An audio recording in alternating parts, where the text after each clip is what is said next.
Recently একটা সুখবর কিন্তু ছড়িয়ে পড়েছে। হ্যাঁ বন্ধুরা, শবনম বুবলি কিন্তু দ্বিতীয় সন্তানের মা হয়েছে।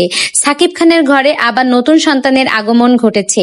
এই বিষয়টি নিয়ে শবনম বুবলি তার ভেরিফাইড পেজে একটা পোস্ট দিয়েছে। সেখানে লেখা আছে, আলহামদুলিল্লাহ, মহান আল্লাহর অশেষ রহমতে আমাদের পরিবারে একটি কন্যা সন্তানের আগমন হয়েছে।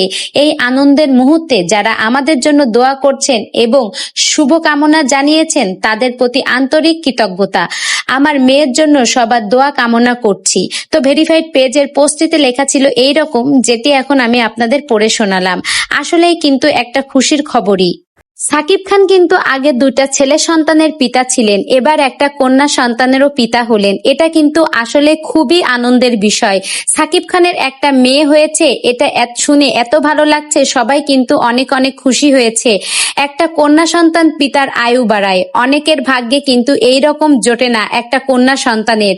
ছেলে সন্তান অনেকেরই আছে, কিন্তু দেখো একটা মেয়ে সন্তান নেই। একটা মেয়ে সন্তানের জন্য অনেক বাবারা কিন্তু ব্যাকুল হয়ে থাকে। একটা বাবা তার সংসারের জন্য একটা ছেলে সন্তান, একটা মেয়ে সন্তান অবশ্যই চায়।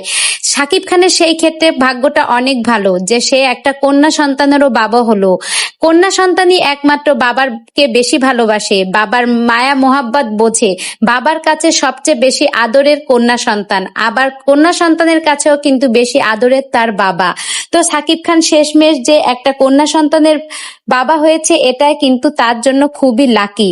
সবচেয়ে বড় বিষয় কি, কন্যা সন্তান যদি কোনো বাবার ঘরে আসে, সেই বাবার কিন্তু বেহেশতের দরজাও খুলে যায়।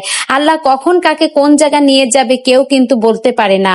তো সাকিব খানের কিন্তু শেষমেশ একটা কন্যা সন্তান হলো, এটা জেনে যেমন আমার ভালো লাগছে তেমনি সবারই ভালো লাগছে।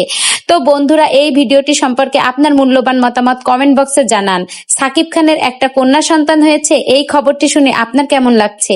ভিডিওটি ভালো লেগে থাকলে অবশ্যই একটা লাইক করে আমার সঙ্গেই থাকবেন। ধন্যবাদ।